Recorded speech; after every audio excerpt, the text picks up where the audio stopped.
want to welcome you to the 2025 Utah Day of Remembrance, sponsored this year by the Wasatch North chapter of the Japanese American Citizens League in partnership with the Brigham City Museum of Art and History and the Mount Olympus and Salt Lake chapters of the Japanese American Citizens League. My name is Floyd Morey. I'm actually a native Utahn.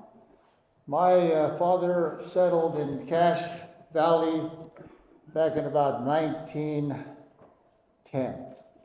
So one of the early Japanese families that settled here in Utah. And I'm very honored today to be the Master of Ceremonies for this program.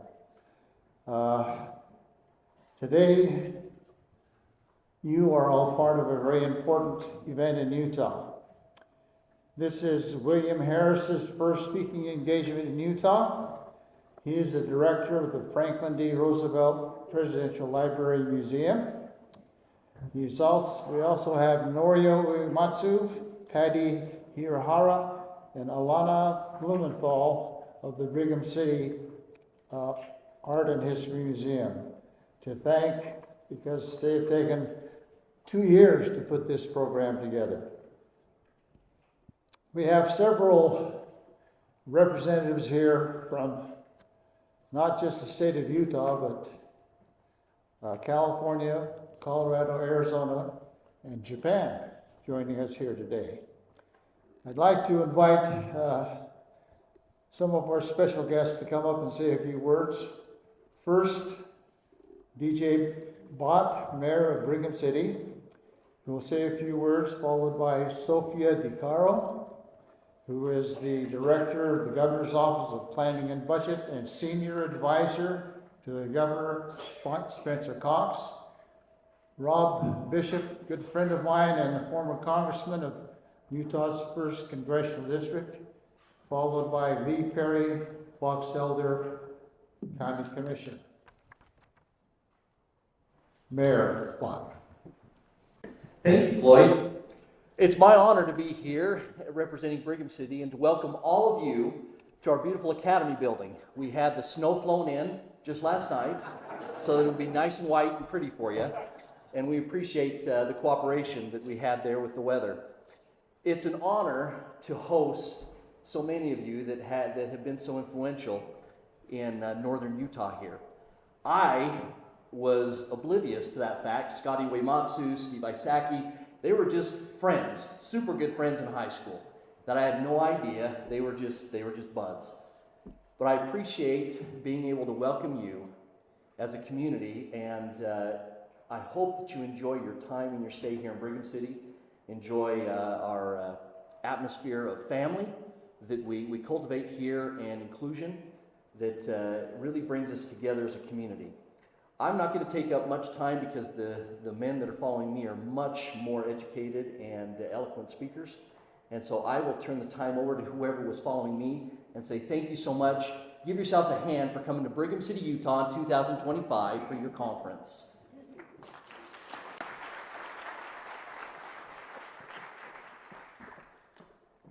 Thank you. Wow, what a great room. Welcome, Yokoso. My name is Sophia DiCaro, Executive Director of the Governor's Office of Planning and Budget, and I'm here today on behalf of Governor Spencer Cox and Lieutenant Governor Deidre Henderson in the great state of Utah. It's my absolute pleasure and honor to welcome you to today's event, not only to speak on behalf of the Governor's Office, but also to be here to honor my heritage as a second-generation Japanese American. My mother was from Amami Oshima, Japan, and came here in the late 1970s after marrying my father, who was stationed in Okinawa, Japan, where he served in the United States Marine Corps. He brought her to the United States, and we ultimately ended up in Carbon County, Utah. And her experience immigrating to the United States was different than that of the generation who experienced incarceration during the World War II era. Nevertheless, this story that we honor today hits home for me on a personal level. knowing that it could have been her experience had she arrived several decades earlier. It could have been the experience of many of us sitting here today, which is why it's important that we recognize this day of remembrance, to teach future generations about the history of what transpired so that we never repeat this dark part of our nation's history again. On February 19, 2022, Governor Cox signed Senate Bill 58, Day of Remembrance, observing the incarceration of Japanese Americans during World War II, sponsored by my dear friend, former State Senator Janie Iwamoto, who worked very hard on this bill. And I know she wasn't able to make it today, and we'll hear a little bit more of her words a little bit later. But this bill designated an annual day of remembrance, observing the incarceration of Japanese Americans during World War II, adding this annual day to the state's official calendar for commemorative periods. This piece of legislation had 15 co-sponsors in the Utah State Senate, and it had unanimously passed both chambers of our state legislature, in the House as well as in the Senate. This day, the day this bill was signed, it was the 80th anniversary of the day when President Franklin D. Roosevelt signed the executive order that initiated the arrest and relocation of more than 100,000 Japanese Americans that lasted from 1942 to 1946. Many of the impacted Japanese Americans, even born and raised in the United States, who lived in this country for decades at the time, pledged support for the United States as their home country after the attack of Pearl Harbor. That support even came in the form of serving in our military to fight alongside the United States allies in World War II. This Day of Remembrance now serves as a special gift that enables us to reflect back on our history, appreciate the present, and preserve something special for the future. And on behalf of Governor Spencer Cox and Lieutenant Governor Henderson, I express our deepest appreciation and gratitude to all of the contributors who put in the hard work to hold this event, and to all of you for your attendance and participation on this special day. Thank you very much. Domo arigatou gozaimasu, and I'll pass it to the next speaker. Thank you.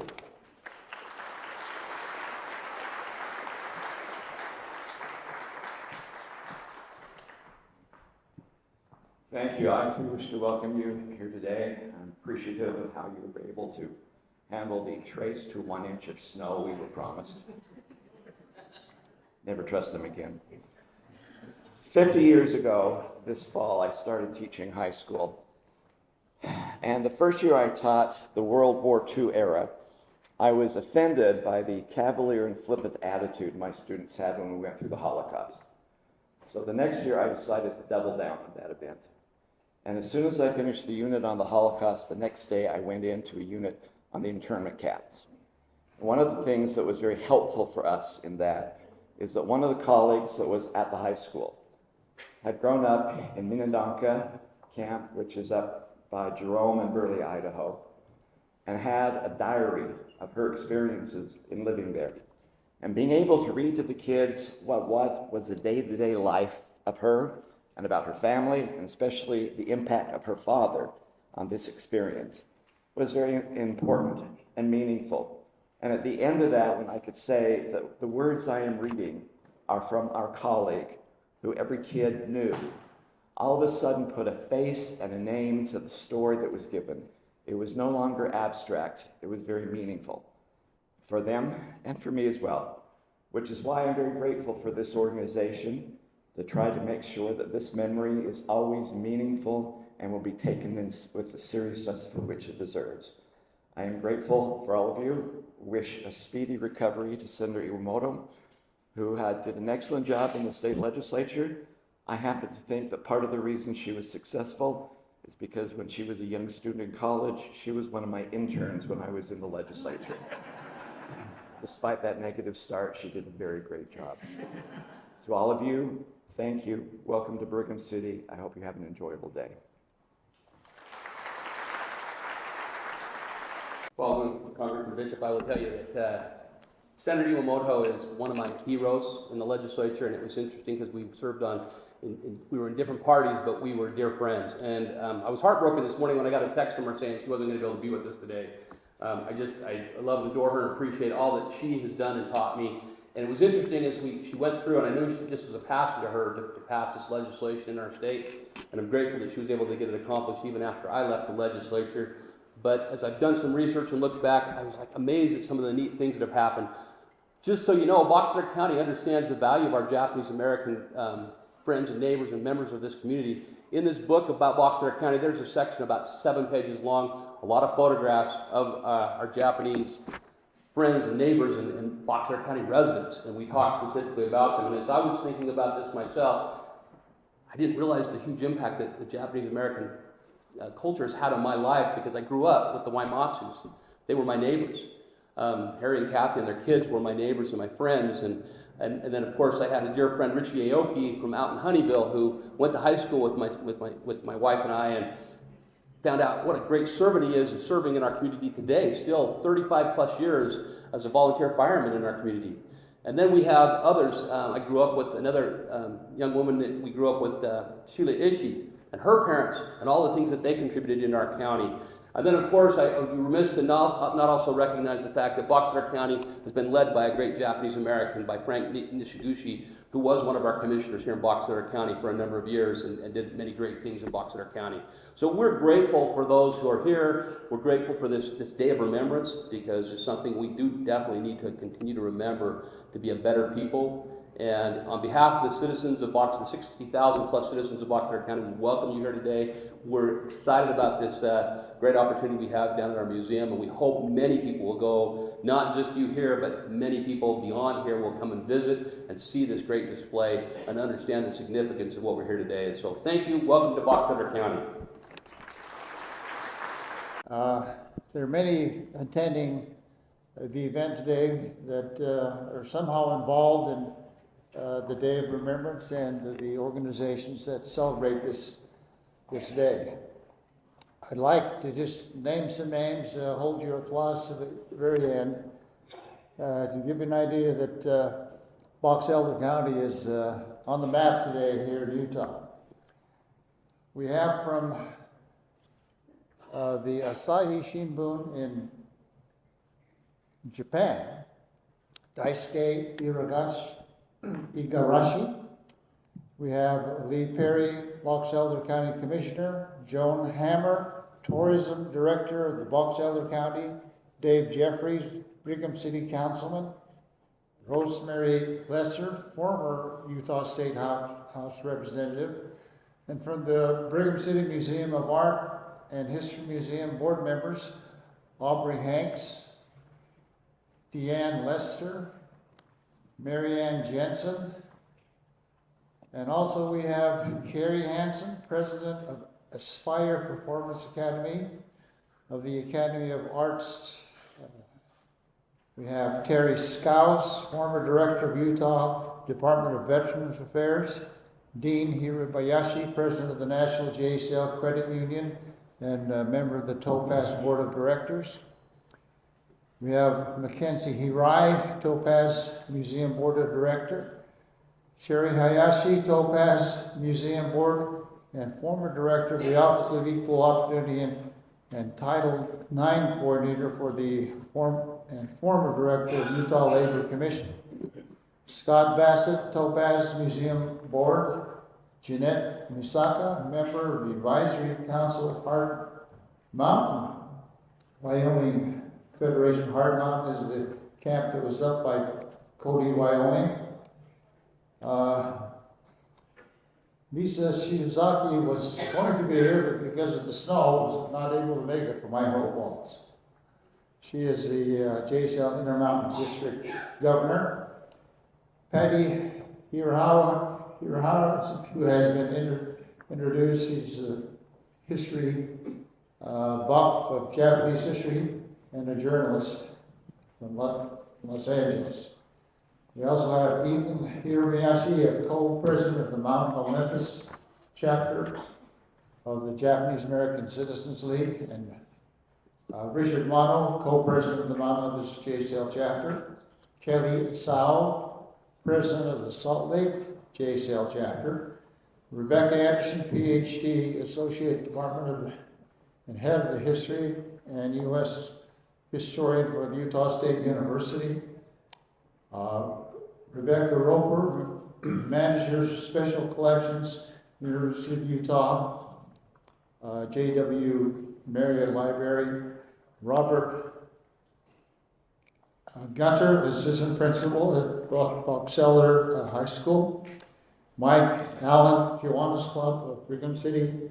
And Lamont Hance, Social Media Kiwanis Club. We also mentioned Marion Horry, who is the president of the North, Wasatch North chapter of the JCL. Appreciate these people for attending our event today. I look out here, and this is an amazing crowd, and appreciate all of you weathering the weather to be here today. The Day of Remembrance is held to remember the grave injustice of the signing of Executive Order 9066 by President Franklin D. Roosevelt on February 19, 1942. It's a time to remember and reflect on the incarceration of Japanese Americans during World War II. Japanese Americans, not Japanese, but Japanese Americans. It's also an honor to remember the resilience and the suffering that they went through as American citizens during this time. We remember the devastating impact of this order. Families forced to leave their homes, their businesses, their communities. They had painstakingly built over many, many years. They had to endure the pain of separation and the indignity of unjust treatment. People were forced to live in subhuman conditions, including horse stalls. I've been to Santa Anita and several of the racetracks in California and fairgrounds where these people had to live before the camps were completed throughout the country. We must not forget the spirit of history, the injustice to American citizens, but resolve to prevent such actions in the future of this great country. On a personal note, a few months after I was elected to be a California State Assemblyman, 50 years ago, 1975, I received an invitation to attend a special ceremony at the White House. This ceremony was then when President Gerald R. Ford rescinded Executive Order 9066. It was the beginning of my personal engagement in preserving and educating about this critical part of American history. Back in 1978, one of my staff members came to me with the idea of creating a day of remembrance for the state of California.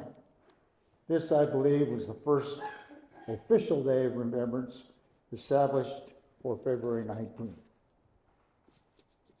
These days of remembrance are held now throughout the country and even at our nation's capital. We're proud to have 94-year-old Norio Uematsu, a Japanese-American Korean War veteran, joining us today from Anaheim, California. He desires to tell the story of how Earl Anderson helped the Uematsu family regain a normal life after losing everything in California by coming to Brigham City, Utah. His passion helped to inspire and pave the way for today's Day of Remembrance event. And we owe him a debt of gratitude for what he has done to bring attention to our Japanese American heritage here and to bring us all together for this momentous event in Brigham City, Utah. Norio is here sitting up here, so we thank you very much.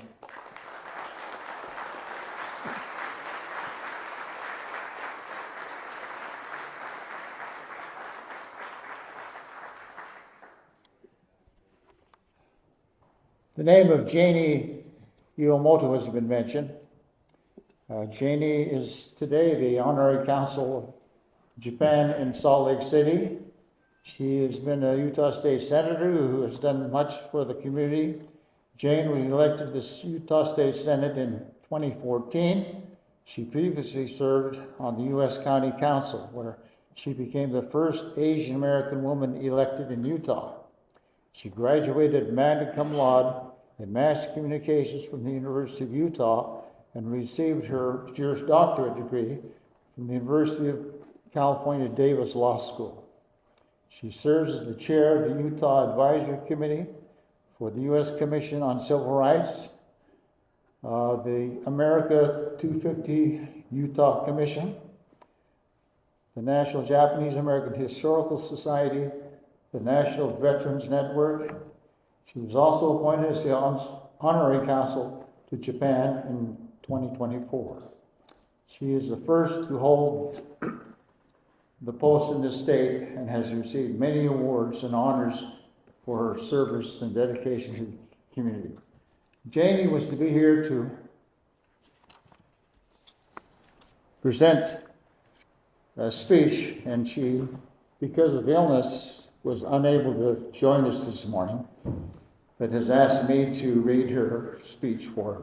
Thank you so much for inviting me to join you today. I'm honored to be a part of this special and incredibly important day of remembrance here in Brigham City with Norio, Patty, and Director William Harris, and all of you.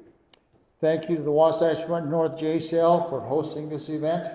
I appreciate the work of your board along with your partner chapters, Mount Olympus JCL and Salt Lake JCL. Congratulations to the Brigham City Museum Director, Alana Blumenthal, for her team and for the Japanese History Collection and this grand opening of the first Japanese exhibit at the Brigham City Museum inspired by Norio Uematsu.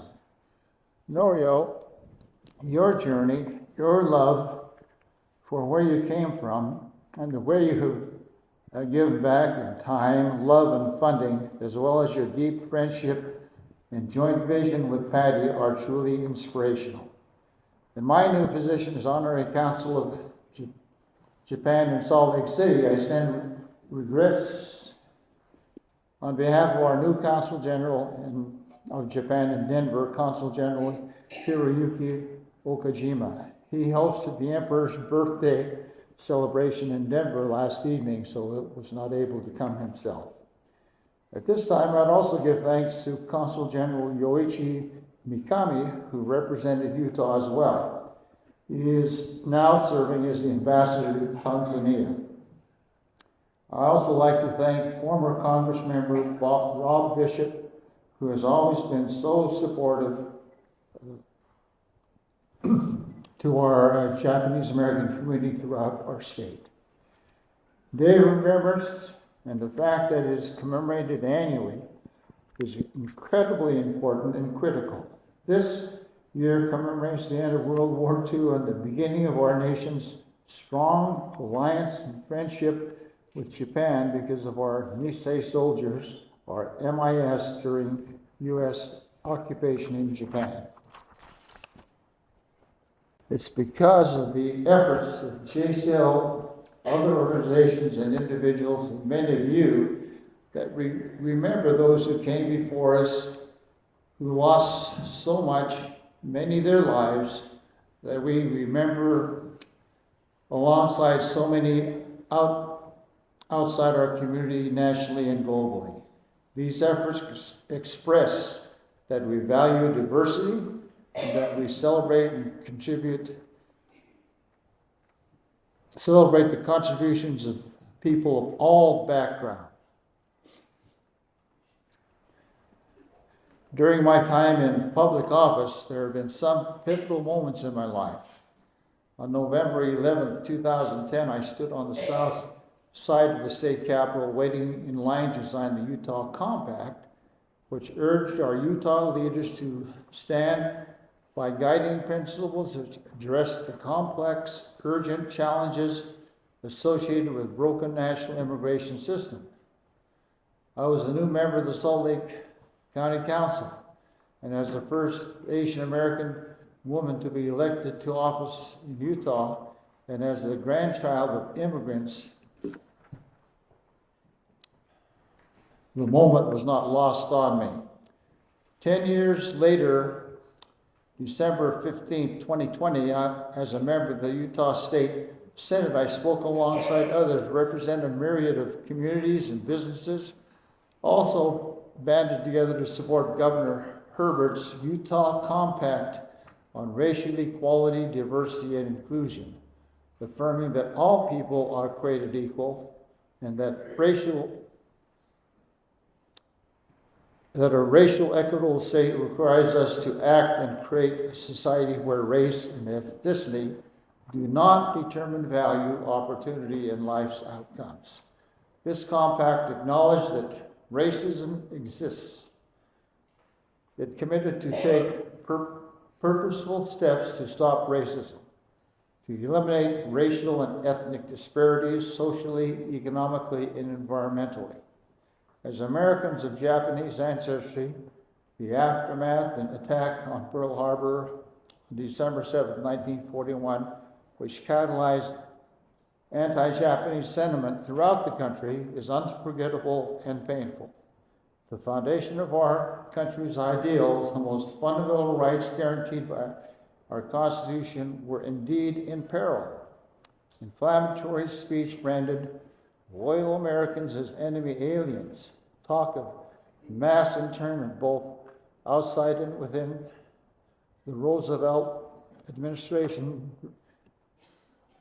and radically changed the substantiated rhetoric of General John DeWitt and Earl Warren, then Attorney General of California, unleashed a long-standing prejudice and resentments toward Japanese Americans as economic competitors. Japanese immigrants were barred from land ownership, citizenship, and further immigration. On February 19th, 1942, President Roosevelt signed Executive Order 9066, facilitating the forcible removal and incarceration of approximately 125,000 men, women, and children of Japanese descent, many American citizens, into one of 10 camps, including the Topaz Relocation Center near Delta, Utah. These camps are now formally recognized as American concentration camps. Overnight, lives were obliterated. Evacuees could only take what they could carry, leaving behind treasured possessions, their homes, their businesses, and their farms. They were gathered at assembly centers like Tanforan Racetrack, where they were to live in horse stalls and later sent to relocation centers, including Topaz. The report of the congressionally established Commission on Wartime Relocation and Internment of Civilians later confirmed that not a single documented act of espionage, sabotage, or Fifth Common activity was committed by those who Executive Order 9066 targeted. The report concluded that race prejudice, war hysteria, and the failure of political leadership resulted in the grave injustice against those of Japanese ancestry. Eleanor Roosevelt's ability to navigate in the frenzied time of war was amazing. Her example is important as ever in our troubled times today. Eleanor denounced foolish prejudice about other races and wrote that those of Japanese ancestry must not feel that they have suddenly ceased to be Americans. She strongly declared that, quote, "If we cannot meet the challenges of fairness to our citizens of every nationality, of reality of being of the Bill of Rights and making it a reality for all loyal American citizens, then we shall remove from the world the real hope for the future on which all humanity must now rely." End of quote. It's because of,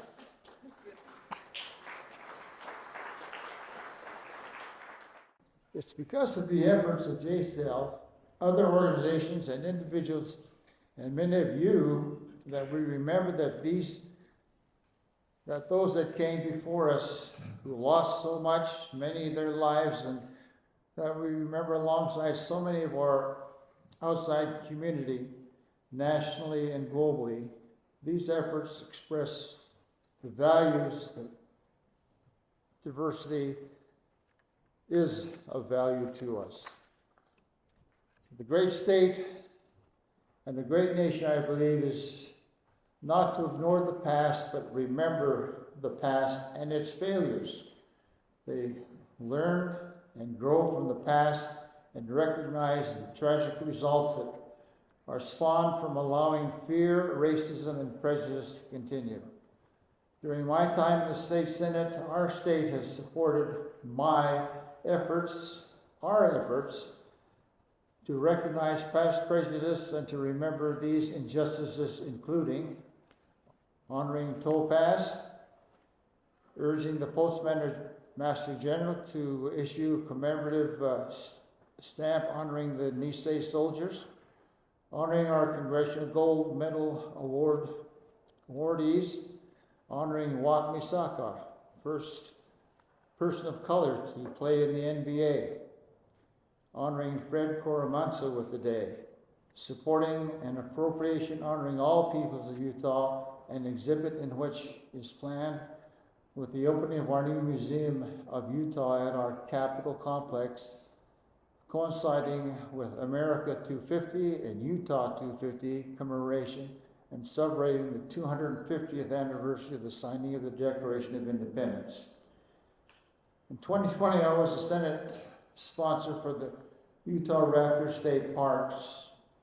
The state park, funded in 2021, not only features the dinosaur finds, but also includes the infamous Moab Isolation Center in Dalton Wells, which imprisoned 54 Japanese American men who were deemed troublemakers because they spoke up against the violations while they were incarcerated.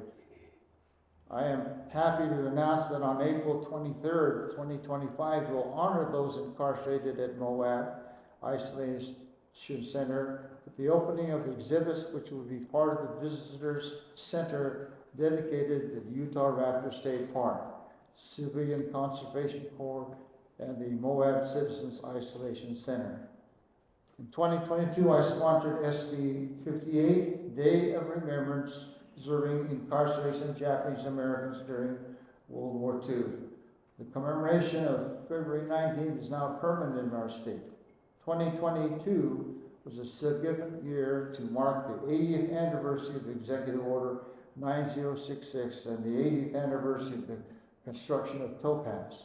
Each year I served in the Senate, I commemorated February 19th at our legislative, but having it on the books now is very important. Recognizing our history and lived experience is critical. We need to learn about each other's past, even though uncomfortable and painful, to be able to move forward with real change. Even as Americans, we know personal rights guaranteed under our sacred Constitution can be taken away. And history does, unfortunately, repeat itself. Each one of us in this room knows the injustice is a matter of continuing education. Especially in times of division and mistrust, I am so grateful for partners who say no to racial inequalities, disparities, unequal opportunities, and yes to a movement, collective and consciously, towards racial justice and service to others. I am inspired by those who have come before us and gave humbly their time and all their lives to serve others, to fight for equality for all. I honor the late Judge Raymond Uno, one of those special individuals and inspirational leaders. I honor and reflect on all those who were incarcerated, all those who courageously served, all those who stood up for injustice, and all those who continue to tell our amazing stories and who work to preserve history. I've embraced the saying that embodies my gratefulness to all of you here, the saying that is inspired, titled, and exhibit at the Japanese Cultural Center of Hawaii, and I will have it placed in our own Japantown. Okage sama de. I am what I am because of you. This phrase is visceral to me, and when I heard it in a speech given at Building 640 within the city of San Francisco soon after my father's passing, Building 640 operated the National Japanese American Historical Society, of which I am now a board member, which was the original site which housed the first class of military intelligence service language school during World War II. My father was MIS, and his name, as well as the names of other Congressional Gold Medal veterans, awardees, many from Utah, are listed and honored there as a tribute to Japanese American experience. And as a promise of the MIS legacy of peace and reconciliation. So once again, I say with gratitude, Okage Samade.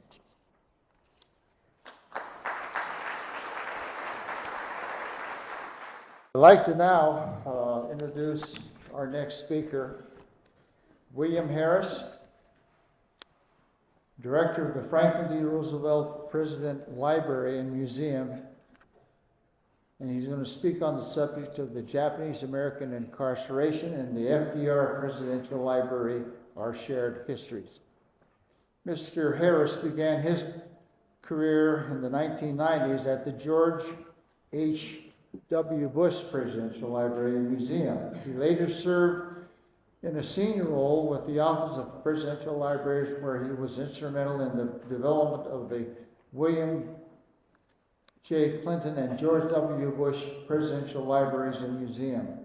Most recently, he served as the Deputy Director of the Franklin D. Roosevelt Presidential Library and Museum.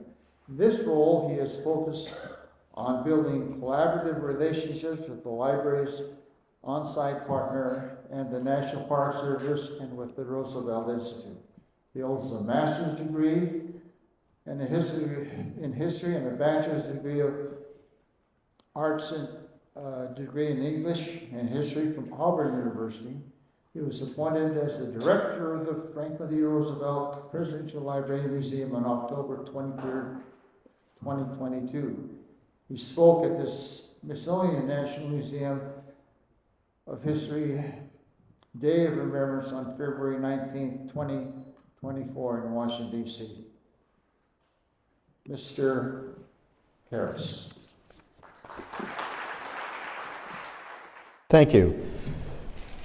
I'm humbled, actually. I'm quite overwhelmed a bit by the introductions today and the community that I get to stand in front of. It is quite a remarkable thing. I am, just aside from my remarks, from a little community of about 50 people in rural Alabama. There is no reason at all that I would have ever expected to be the director of the Franklin D. Roosevelt Presidential Library, or to be standing here in front of you all on such a really important and special day. I consider it exceptionally special that I'm included in any way, but it's most certainly not about me or the library. It is about what we're honoring today, and it's about you all as a community, because I think, and I do say this later, that it is a remarkable thing, as Eleanor Roosevelt said, small changes close to home are where the real history and the real change is made. History's local, and we connect it to things bigger, and that's what connects us all.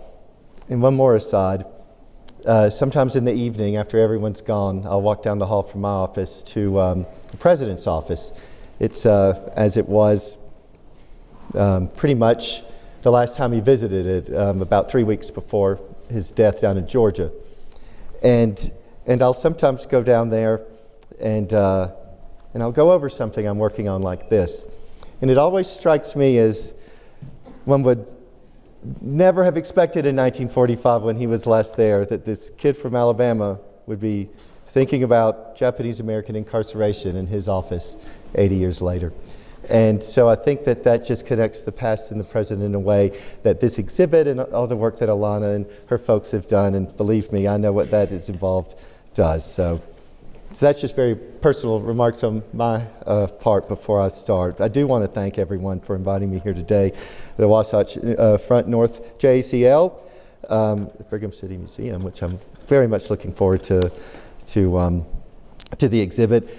Goodness, all the state and local officials, congressmen, and the mayor, and members of various community groups, and Nori, who I've also gotten to have the pleasure of hosting at the FDR Library, who, my goodness, I've flown from New York and arrived at midnight to Utah, and I felt like I wanted to pack it in, and he's flying all over the world at 94. There's a lesson for me and all of us in that. And Patty Hirahara, certainly, who has helped the library really over the last 8 to 10 years as we've actually begun to address this history, which many people find would be surprising that the FDR Library would. In fact, more than one person has asked me why I would be participating in, as a representative of the library, events surrounding Japanese American Incarceration Day of Remembrance. Even after multiple events over the years, that's a reasonable question. But it's a starting point. The FDR Library was established by the President as a public institution for the American people. Construction began in 1939. It was to be turned over to the government, well, it was, in a ceremony in the summer of 1940, but a lot of things were changing that summer. The President decided to run for a third term. And of course, the war in Europe was going terribly badly for the British and the French and the Allied forces. We did open the following year in the summer of 1941 as a museum on the grounds of his home right there, as a museum operated by the National Archives and Records Administration. He kept an office in the library just down the hall, as I said, from where I work now. And gave radio addresses, was at the library, loved it, loved the Hudson Valley. And even during the war, we operated as a museum. Those exhibits, though, in that original museum reflected the President's personal interests, his immense ship model collection, Hudson Valley ethnography, naval prints, as well as state gifts, head of state items, and ultimately his papers and those of Mrs. Roosevelt. 17 million pages of them we have. Thousands upon thousands of books and photographs and 35,000 museum objects, all of which are documenting their lives, but more broadly the eras of their lives, which spanned from the late 19th century all the way up until the early 1960s. And there's the changes over the course of those lives are immense. It's hard for us to I grew up around my grandparents. It is quite easy for me to appreciate how things had changed down in Alabama. So we've evolved a great deal since 1941.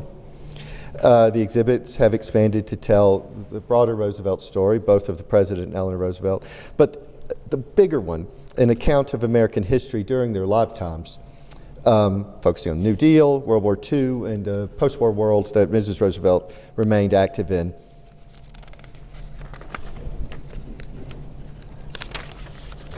We cover complex subjects, which don't always reflect well on the Roosevelts, or even on us. But that's okay. We don't do this to tear anybody down, to make anybody feel worse, or badly, or unforgivable. We do that in many ways to appreciate the forces at play in the lives of our leaders and the decisions they've made, and the bad ones, because that helps us understand, doesn't it, the choices that they made and the choices we may make. We do this through the official records, of course, but also what hasn't been explored as much in the museum, and that's the correspondence and the letters, thousands upon thousands from the American people, those who supported FDR and those who didn't. We have both. thousands of them. In fact, the president said those are the most important things in the museum. That conversation that we have with our elected officials, which had never really occurred in that way before the 1930s. The president, of course, spoke on the radio. Mrs. Roosevelt at times had 3 sponsored radio programs on the various networks of the country, as well as a daily newspaper column syndicated across the nation. She had quite a media footprint long before people thought of things like that. In terms of incarceration, it's a historical fact, of course, and we explore it in our exhibits, and that's evolved dramatically over time.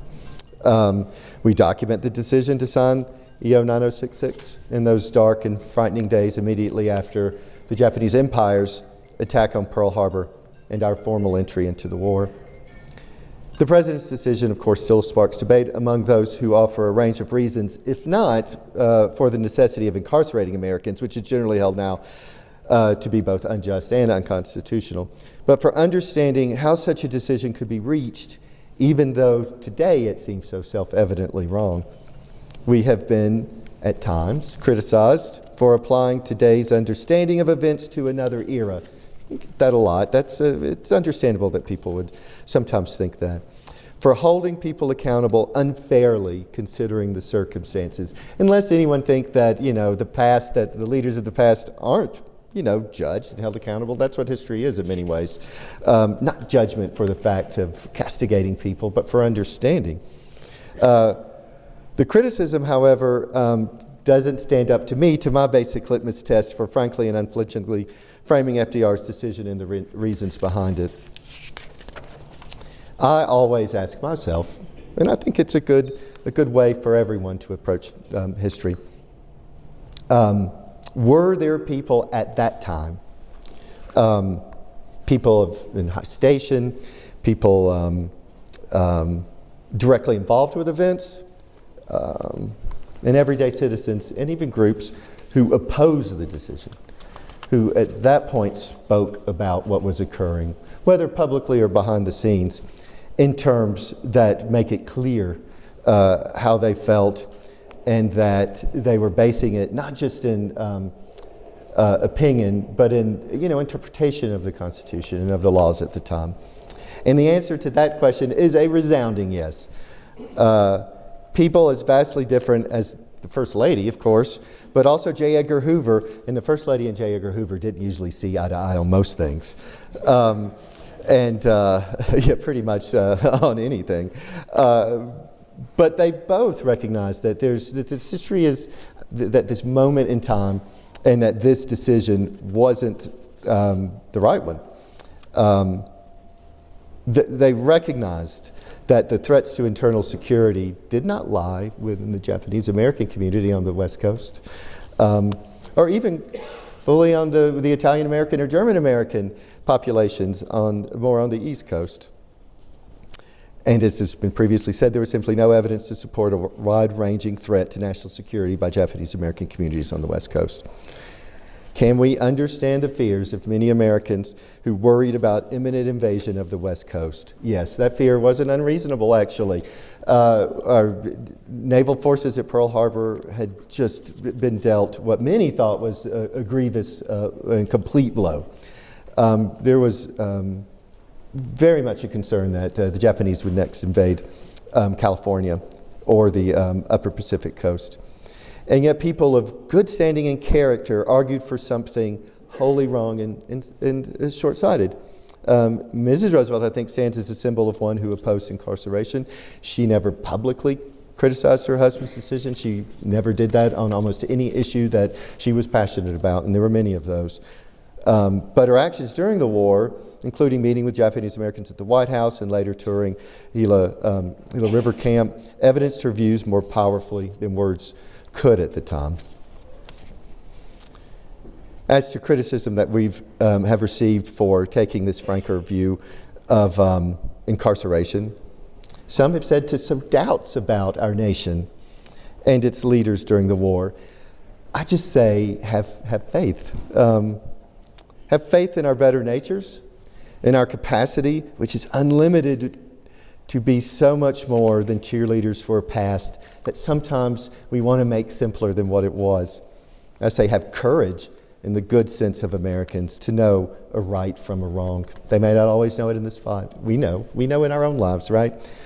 I also say embrace the freedom that comes to do the hard work of history in a manner that so few people in the world, either in the past or today, have and have ever been able to do in a manner that we've done here in this country of ours. That's something I stand here today as absolute evidence of that. And we do all here, again, with that faith and courage. It is a strong commitment to this history that we honor people who at the time knew that, especially members of the Japanese American community who spoke out and who have worked over the generations to see that this injustice be addressed.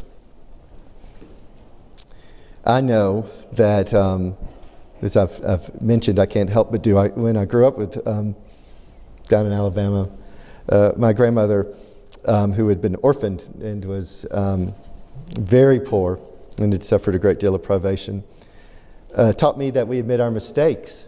And we admit them. That's like, it can be the hardest thing to do. But wow, you find a great deal of freedom when you do that. That is why it's important to note here the most important point I want to make about my participation here is that as Americans and citizens of the world, we share this history, all of us, now, just as people experienced it then. Different ways, of course. Different feelings and sensations, but it's all of our history. I work in that FDR library. We've got papers and records of leadership decisions of this history. And you see the back and forth that was occurring, what people were saying, what reports were being read. And you understand the multiplicity of things that the president was dealing with in those days afterwards, where Germany shortly thereafter declared war on us. And so we were involved in a European war as well as a Pacific war. And that's why I think that this exhibit, to bring it back to that as well, shows the best in people too, and how we can address things, and how we can take courage from that history, how we can learn from those that have suffered and have grown, of how we can appreciate that and figure it out and learn and grow. People have been moved.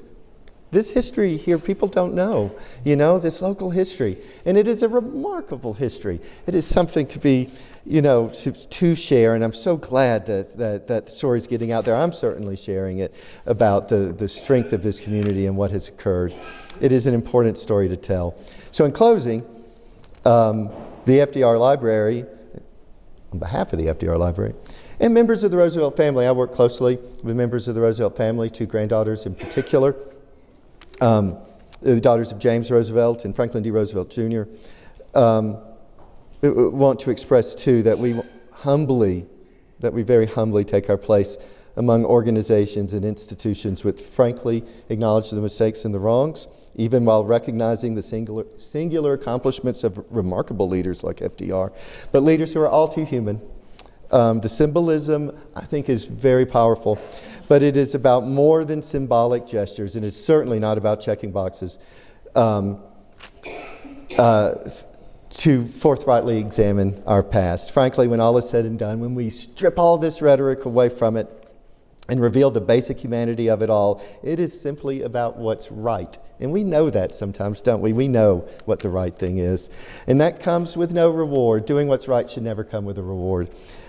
It should come simply with that deep moral satisfaction we have of doing what we know in our guts is the right thing to do. But if in a small way it encourages others to simply and honestly, not forcibly or defensively, acknowledge that the greatest opportunities to move forward often result from the simplest, though most difficult at times, acts of self-reflection. There is no stigma of guilt or unforgivable sin, only the strength of purpose to do better. Always to do better in that American way, drawing upon stories like these here, and on a day like this where we remember what has occurred, drawing on those, and to be proud of this country where we have that opportunity to do it. Now, what we're going to do is show a brief film. A few years ago, about 8 years ago, we got a grant from the state of New York, and the president's great-granddaughter, pair in Ireland, her grandfather was Franklin D. Roosevelt Jr., did an animated film. She is an animator, and it is about Japanese American incarceration, internment, it was referred to then. And so we wanted to show that. It may be hard to see in the bright light, but to show you that film. And also then I understand there would be some questions afterwards that I'm happy to take before lunch, and everyone's tired of listening to me speak. So thank you for the film.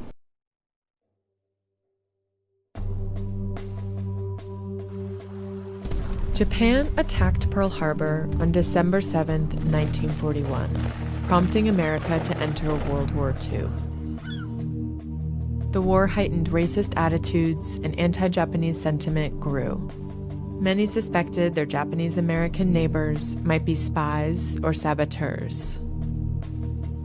The military pressured President Roosevelt to take action.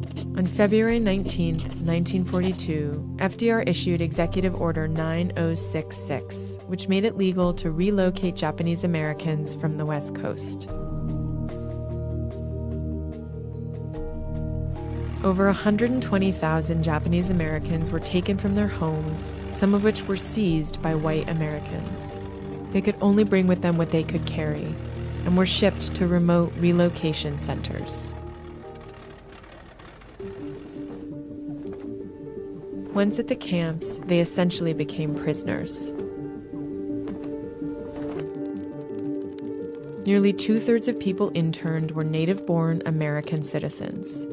Over 1,000 young people from the camps volunteered for military service. Eleanor Roosevelt strongly opposed the internment. She visited one of the camps and urged FDR to lift the order. We must not forget this. We must realize that one cannot tell the difference between a citizen and a non-citizen by just looking at him, by seeing the color of his skin, or by hearing him talk. In 1944, the Supreme Court ruled that the government's actions were constitutional. In January 1945, the executive order was rescinded. The internees were released.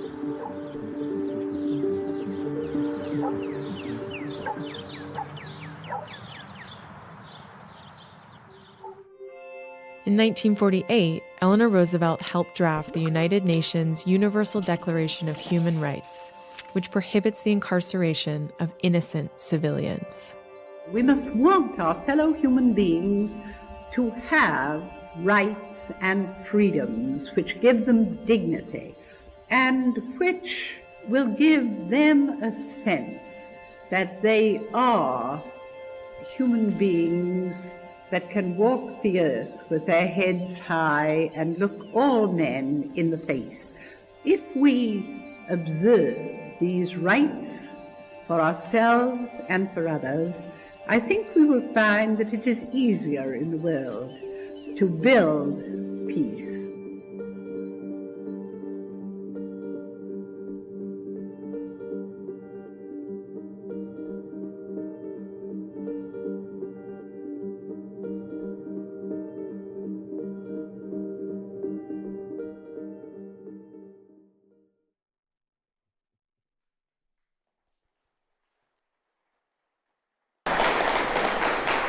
Don't want to take up people's time too much, but if there were any questions, I believe I was supposed to offer those. Yes?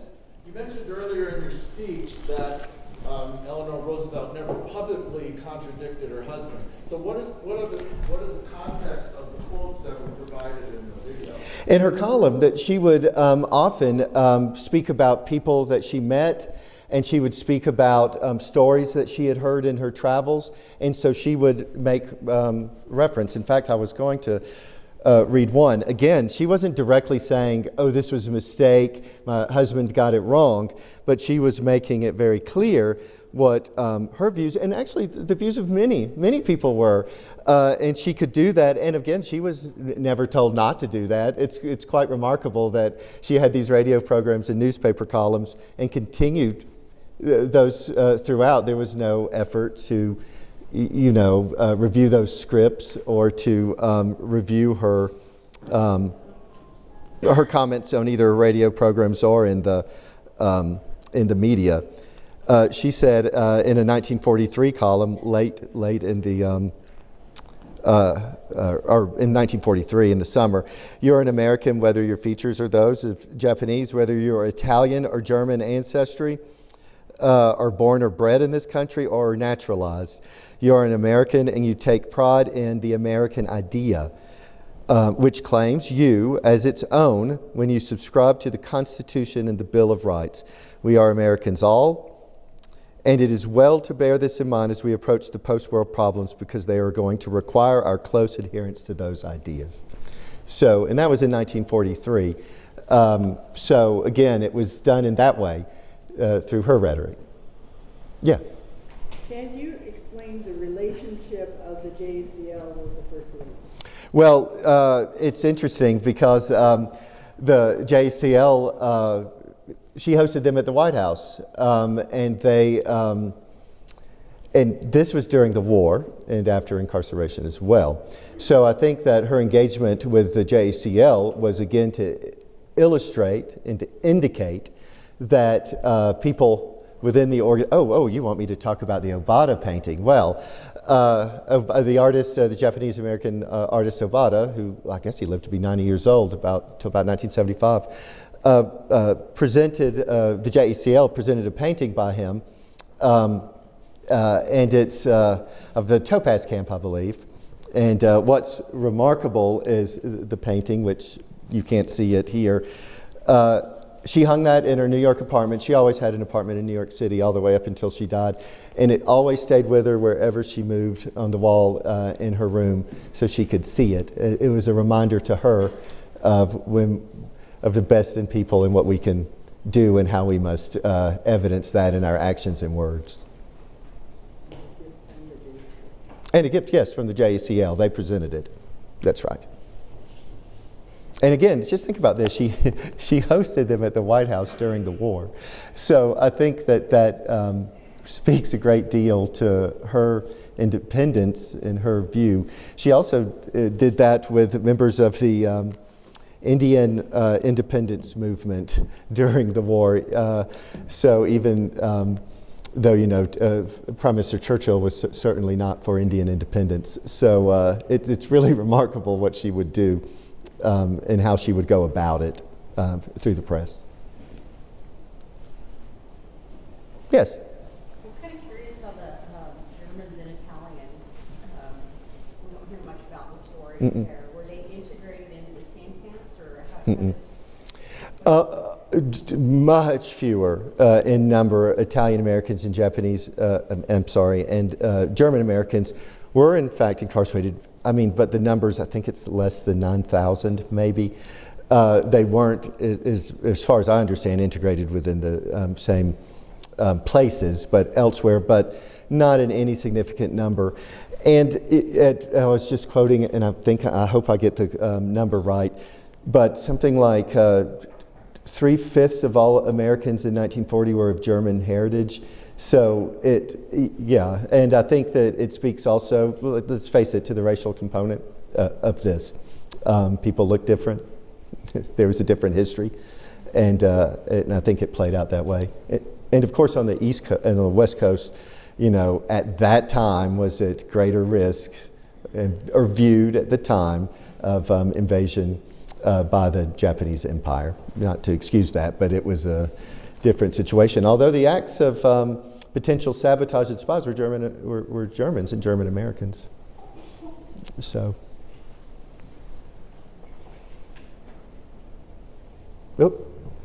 I'll do you first because I'm sorry I didn't see you next. Yes. I'm just curious, did FDR have any writings later on about regrets of the whole Commander 6?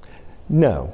FDR did not keep diaries. He did not write generally his thoughts down in that way. He's a cipher in many ways on those things. And you see from his speeches and writings what he thought and how he advanced notions of American ideals.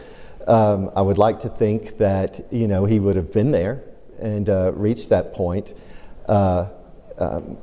in the post-war era, but we won't ever know. I would think that his actions in defense of democracy would ultimately have revealed that to himself.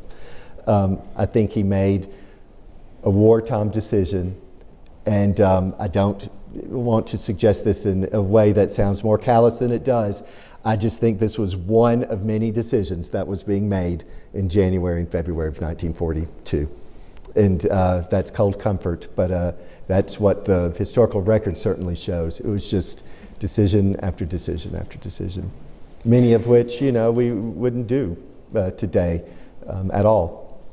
The United States incarceration of Japanese American citizens influenced the Canadian government to take similar action. Now, I'm not going to pretend to be an expert on all of the history here.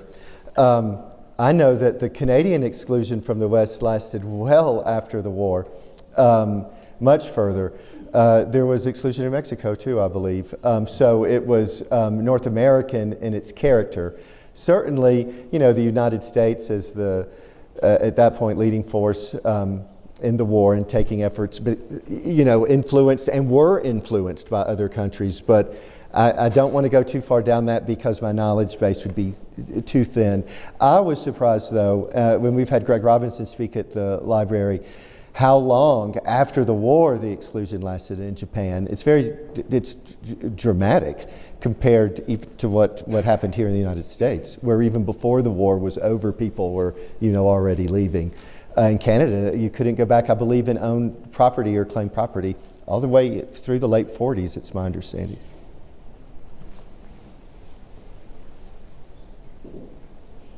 Well, I really appreciate the opportunity to speak here today. I don't get to travel very often, and when I do, I pay for my travel because this is important, and it's such an honor to be here at the on behalf of the FDR Library, but just as an American citizen too. And I would encourage all of you to come east if you do, although with this beautiful weather and in this beautiful community. Although I was hoping maybe that I wouldn't have to clean my car off with snow, but alas. You're treating me just like I'm at home. And I look forward to this exhibit as well. Thank you all for having me. Thank you.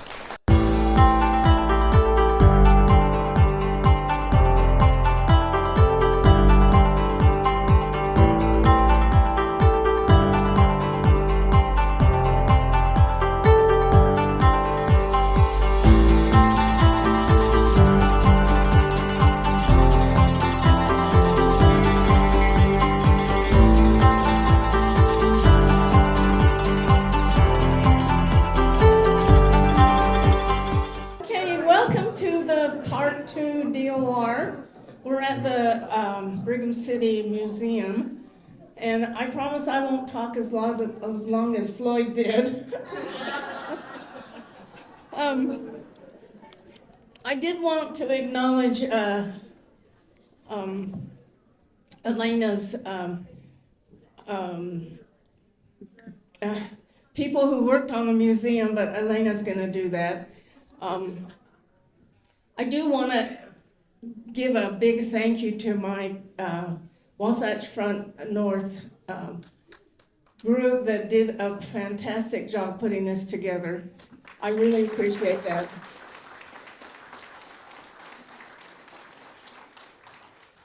Okay, this is the first Japanese American museum that we've ever had in Utah, and I'm so proud to be part of it. And Elena did a fantastic job, and I'm just so proud of her. She's worked on this for, I hear, years now, put all this together. But I haven't seen the museum, but from what I've heard, it's fantastic. So be sure to go downstairs. And there are people that will answer questions for you. If you have any questions on any of the stories or the photographs, be sure to ask the volunteers that will be down there. Okay, I just want to give a short history of Elena. She's been in the profession for 15 years. She joined the Utah community in January of 2020 as director of the Brigham City Museum. Prior to that, Elena served in the curatorial and management role in Pennsylvania, Alaska, Virginia, Colorado, and New York City. Elena serves on the board of the Utah Museum Association and as a founder of the SEMA Hadith African American Heritage and Culture Foundation, hope I announced that right, and serves as a preservation and museum field service consultant for the Utah District of Arts and Museum. Elena holds a BA from Sarah Lawrence College and is currently enrolled as a degree candidate in the Master of Liberal Arts in Museum Studies program at Harvard University Extension School. Elena's passion is using historical collections to foster opportunities for community engagement. So she comes with great credentials. We're so proud of her. And with that, I'd like to introduce and present Elena.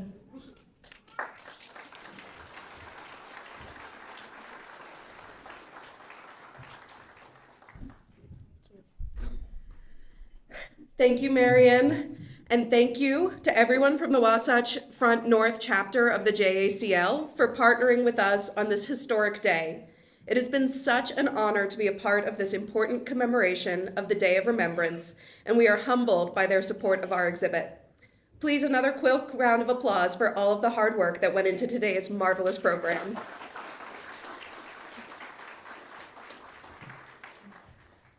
I don't have enough time to thank every individual who so generously gave their energy and resources to make this exhibit great. I hope each of you will take the time to look at our donor and advisor appreciation boards downstairs at the entrance to the exhibit. That being said, there are a few people and organizations who I feel I must call out so that you all have a chance to thank those in attendance. First, I'd like to thank our advisory panel members, Norio Uematsu, Patty Hirahara, Bonnie Shires, Margie Kito, Gerald Nasogi, Breck and Corey Anderson, Larry Grant, Wendy Cato, and Ed Tazoy.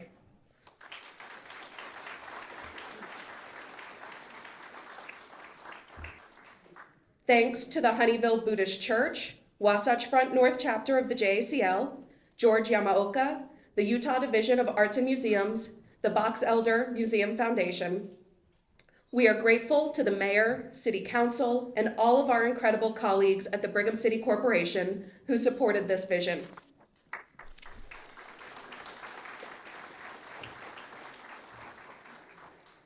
And finally, and I don't have the words to thank them enough, the people who did all the hard work so that I get to stand up here and celebrate with you all, the staff of the Brigham City Museums, our curator, Jennifer Hill, project manager, Alyssa Kamerman, programs manager, Briley Blanchard, and our preparator, Clint Thornburg.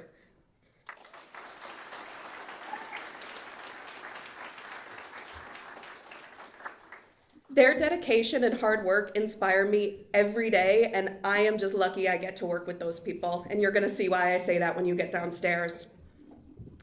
This exhibit truly required the input, labor, and perspectives of so many people, as you will see. It exists because of a shared belief that the story of the Japanese American community in Box Elder County needed to be collected and shared in a meaningful way that had not happened before. There were efforts in the past. We built on the work of the Box Elder County Japanese American Reunion book from 1990 and the Century of Japanese Americans in Utah book from 1996. We looked to the recent robust efforts of the Topaz Museum, the Moab Museum, Minidoka Historic Site, and of course national projects like the Densho Encyclopedia. But we heard from so many people, and we saw for ourselves, that no one had done the work to capture the unique, multi-generational, complex tapestry of life in our region. Well, we decided, as the community museum, with the professional staff, city support, and the mission to tell a fuller history, why not us?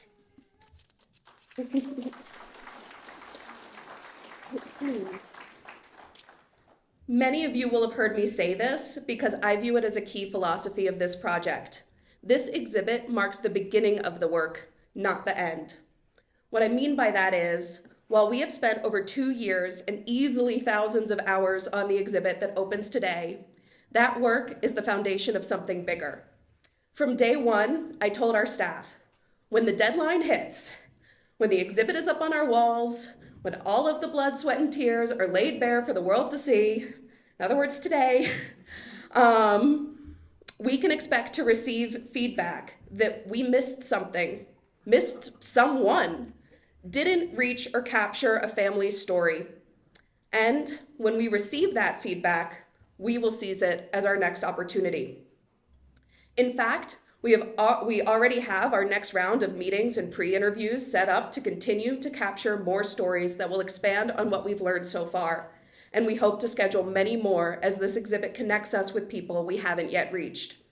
We have created and distributed teacher's guides that meet state curricula for kindergarten through high school history to get this information directly into classrooms. We are developing online components and blog posts where we'll be able to delve deeper into individual families and important historical moments. We will integrate these stories into our permanent history gallery. And at the foundation of all this project has been the seed for our permanent Japanese American history collection that can serve as a repository for family histories and a resource for researchers for generations to come. But all good work must start somewhere. And in this case, it started on November 9th, 2022. I was invited at the last minute to a lunch at the Kiwanis Club to hear a visiting speaker named Norio Uematsu. I had no idea that this chance encounter would lead to a robust working relationship, let alone an important and cherished friendship. After inviting Nori and Patty Hirahara to the museum for a more personal conversation the next day, and after serious conversation and evaluation among our staff, we committed ourselves to what would be one of the largest undertakings in our museum's 55-year history. It started with one specific and powerful spark, and I think it is only appropriate to go back to that and share with you all the story of family, injustice, resilience, friendship, and gratitude that set us on this path.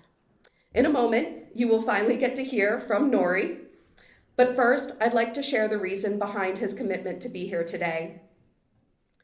In March of 1942, after Executive Order 9066 forced them to quickly leave their home in Campbell, California, the Uematsu family sold their 5-acre berry farm for $500. They packed what they could carry and reported to the Pomona Assembly Center at the Pomona Fairgrounds in California. From there, they were transferred to Hart Mountain, Wyoming, where they would be incarcerated for the next 3 years. When the Japanese incarceration camps began to close, the Uematsus, like many families, did not have anywhere to return home to. Word had spread at the Hart Mountain camp that a man named Earl Garrett Anderson was offering Japanese families a place to live and work at his farm in Brigham City. The Fukuchi, Ikegami, Kaneshiro, Sumida, and Uematsu families took him up on this offer. Earl Anderson owned the Anderson Produce Company, which farmed over 1,000 acres in Box Elder County. He was an agricultural innovator and a community pillar. He established a cooperative for local growers to combine their harvest to sell at larger markets. He was president of the Box Elder Wildlife Association and a member of the Brigham City Kiwanis and the Box Elder Chamber of Commerce. He believed his civic and moral duty was to help families who had lost everything due to incarceration. Once 3 of the families earned enough money, they moved back to California, while the Sumida and Uematsu families remained and made Box Elder County their home. Earl Anderson recognized Nori's father, Niroku Uematsu, for his talent and skill for managing farms, and allowed him to run his Brigham City farm operation as he saw fit without any oversight. Mr. Uematsu worked for the Andersons for 40 years as their foreman in Brigham City and retired at the age of 90. The desire to tell the Anderson story was the motivation for Nori, the oldest of the 4 Uematsu children, who is now 94 years old. He wanted to have the generosity of Earl Anderson's brave deed told. That lifelong gratitude brought him to us, and as a result, we have had the privilege to get to know Nori. He and I traveled together to Washington, D.C. for his donation of artifacts from his service in the Korean War to the Smithsonian National Museum of American History's military collection. We traveled to Hyde Park, New York, to be interviewed at the FDR Presidential Library. He has spent hours with us at the museum, poring over photos and keepsakes, sharing stories, and identifying old friends. Through these experiences, his wit and humor always shines through, and his guidance has kept us on the path to making this exhibit a reality. It is now my true honor to be able to invite him up to say a few words to close out our program.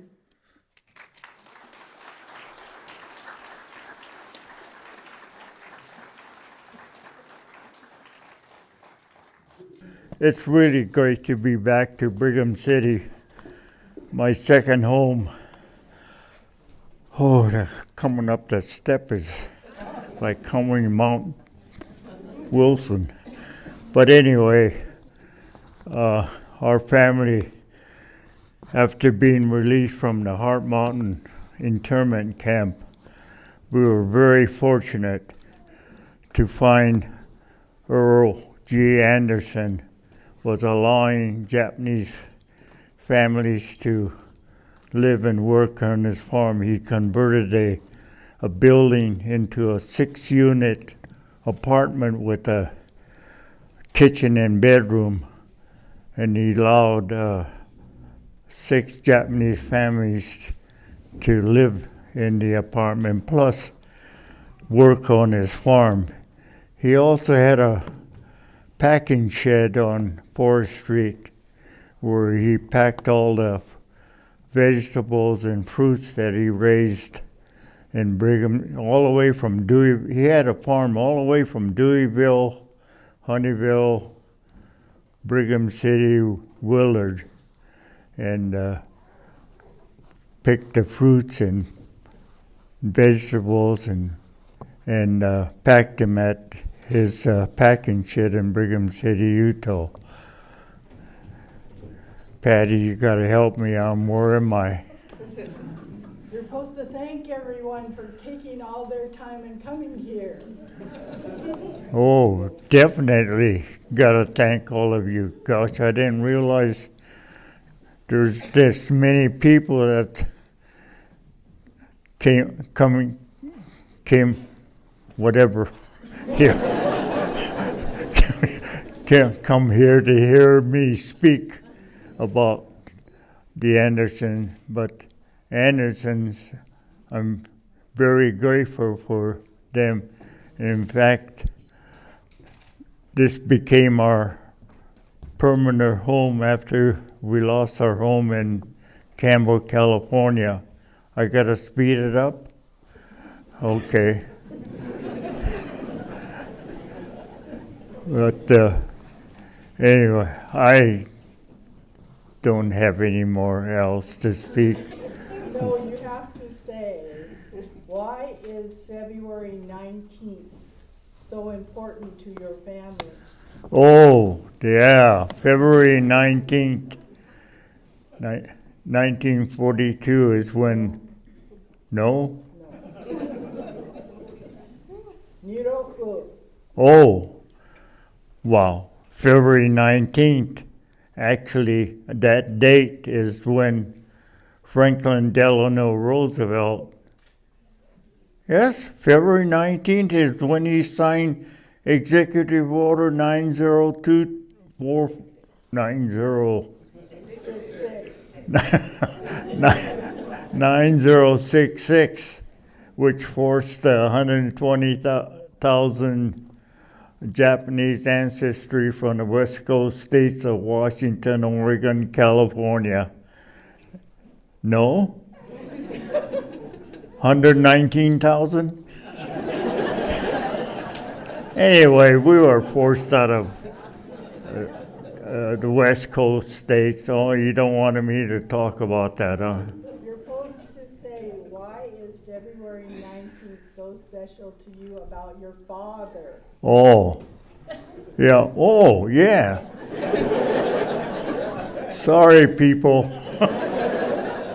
my 49-year-old mind isn't like what it used to be. But anyway, February 19th is when my father passed away, so it is a significant date for me. Is that what you wanted me to say?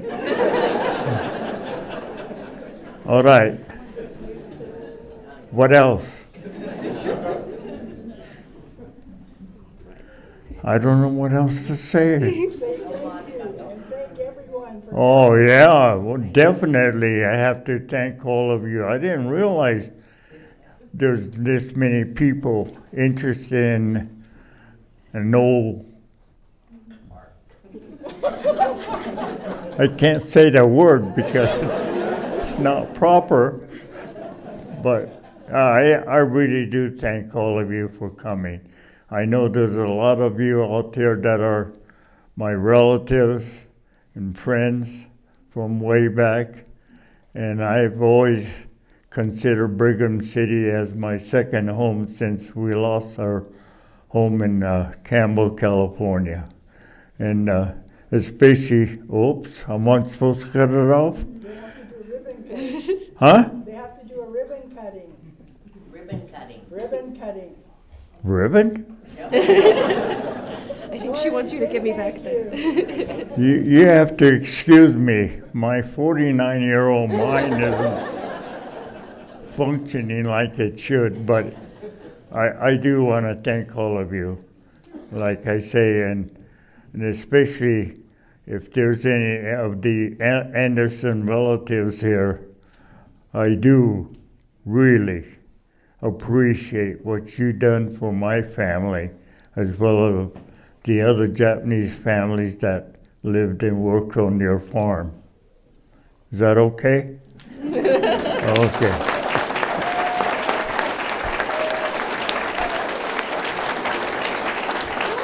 Thank you, Elena. Thank you, Lori. What's this? Thank you so much, Nori. Thank you for being. Stay here because you're gonna help with the ribbon cutting. Like I said, getting to know Nori over the last 2.5 years has been one of the highlights of my career and of my personal life. I always enjoy getting to spend time with him, and we're so grateful to the trips he makes out here to Brigham City from California, and just for being the reason we're all here today. So, without too much further ado, just a little bit more, I would like, Nori, stay, and you stay here. You stay here. We're gonna cut the ribbon, and you have to be part of it. Because you started it, you're gonna finish it.